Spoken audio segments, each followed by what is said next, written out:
Bonjour, moi je m'appelle Guénolé Conrad. Je travaille sur l'expédition Nomades des mers, qui est un des projets du Low-Tech Lab, l'association Low-Tech Lab.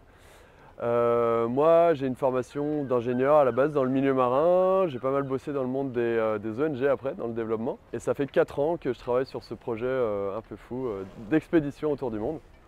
L'idée de Coco à la base, c'est qu'il y avait beaucoup de bonnes idées pour répondre aux problématiques actuelles voilà, de dérèglement climatique, de changement climatique. Il y avait beaucoup de choses dans des pays déjà sous contrainte qui émergeaient. Et la meilleure façon de les documenter, c'était d'aller voir les gens qui utilisaient, qui inventaient ces systèmes un peu partout. Voilà, le bateau il est parti en 2016 de Concarneau. Là, on est rentré samedi dernier au port après 6 ans d'expédition. Ça devait durer 3 ans. Finalement, on s'est rendu compte qu'il y avait beaucoup plus de choses qu'on avait prévu aussi à documenter.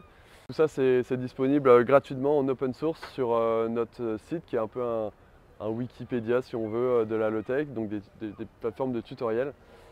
Qui est consultable. On peut prendre ces tutoriels, les améliorer, les faire chez soi, faire des retours d'expérience. Voilà. L'idée c'est vraiment que cette connaissance soit la plus ouverte possible, quoi.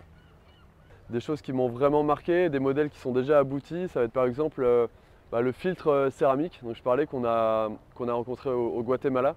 C'est un professeur d'université dans les années 1970 qui, pour lutter contre les grosses épidémies de choléra, a inventé.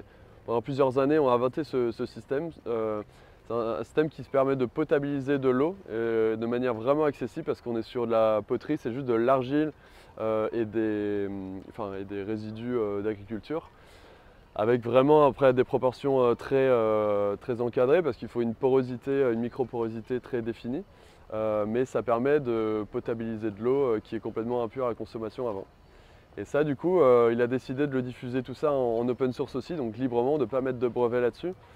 Et ça a permis que cette technologie se diffuse maintenant dans 38 pays du monde. Ils ont reçu des délégations au Guatemala pour venir apprendre, monter ces systèmes qui sont maintenant vraiment à l'échelle industrielle et le diffuser. Donc il y a une soixantaine d'usines maintenant dans 38 pays du monde. C'est vraiment des beaux exemples de réussite de comment des technologies basées sur l'open source et sur des choses accessibles permettent de répondre vraiment à des besoins, à des enjeux essentiels, quoi.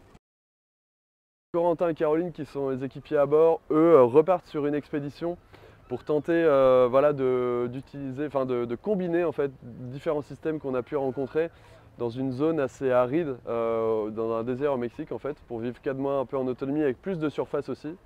Ils vont essayer de faire un peu un concept car d'une vie future, possiblement low-tech, tout ça, qui sera peut-être pas dans nos maisons demain, mais voilà, essayer d'inspirer, de donner des nouvelles images du futur, enfin des nouveaux imaginaires, pour qu'on ait envie en fait d'aller vers là.